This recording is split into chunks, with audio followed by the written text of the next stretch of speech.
L'école d'ingénieurs forme des ingénieurs dans le domaine du génie industriel 4.0, de la mécatronique, de la cyberdéfense et de la cybersécurité du logiciel. Nous sommes dans le domaine du numérique pour différents types de métiers. Et ce numérique porte également celui de la cybersécurité comme de la cyberdéfense, qui est un des pôles d'excellence de l'Université de Bretagne-Sud.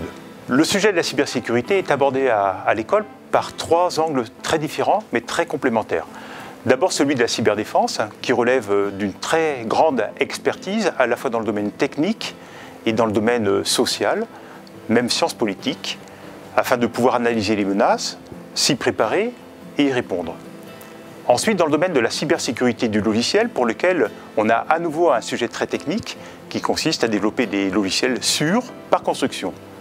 Et puis enfin, dans le domaine de l'industrie 4.0, nous abordons le domaine de la cybersécurité industrielle, mais par une approche de la défense en profondeur. On s'intéresse au système, mais également aux hommes qui travaillent avec ce système-là, sachant qu'aujourd'hui, une grande part des attaques sont des attaques qui vont utiliser la fragilité que présentent les personnes.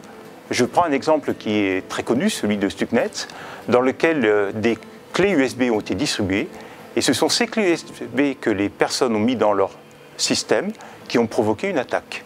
Pour l'école, la cybersécurité, la cyberdéfense, c'est un axe stratégique, mais c'est un axe stratégique qui s'intègre dans différents champs métiers. Il s'agira demain, pour les différents métiers qui touchent au numérique, d'avoir ce volet de la cybersécurité parmi les autres compétences et non pas uniquement comme une compétence principale de spécialiste.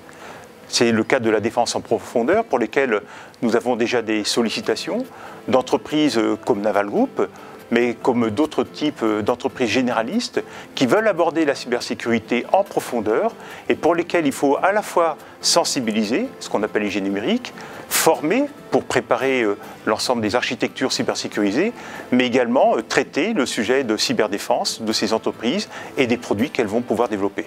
On a donc au niveau de l'école le projet de développement d'un nouveau campus sur le site de Vannes, d'un nouveau bâtiment, CyberGreen IT, qui a pour but de pouvoir créer un écosystème entre les jeunes entreprises, qui aujourd'hui sont de plus en plus nombreuses, on en compte près de 150 au niveau de la Bretagne, dont une dizaine sur le site de Vannes, et de faire cette proximité entre la formation d'ingénieurs de haut niveau et des entreprises innovantes. Le sujet aujourd'hui, ce n'est pas celui de l'employabilité, le sujet aujourd'hui, c'est une croissance du marché de l'emploi de 6% par an. C'est 25% de postes dans le domaine de la cyber pour tous les secteurs d'activité confondus et tous les niveaux qui sont non pourvus.